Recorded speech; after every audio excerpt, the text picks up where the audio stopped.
Hi everyone, welcome to Google Keep.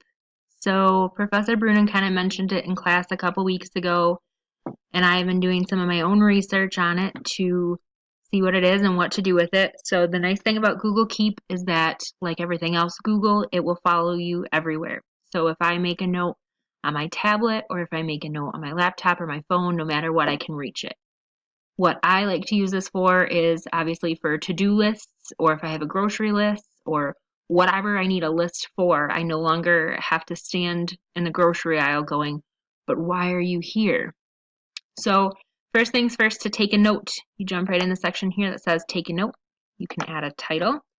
Let's start with education technology. And then in take note, I'm going to put complete Padlet discussion. So from here you can change color, which is nice because you can change, I have different colors for things to do at home, things to do in my placement, things to do at school. Anywhere that I could need anything, I can change the color on it and make sure that it fits for me. So then what you can do is you can add checkboxes.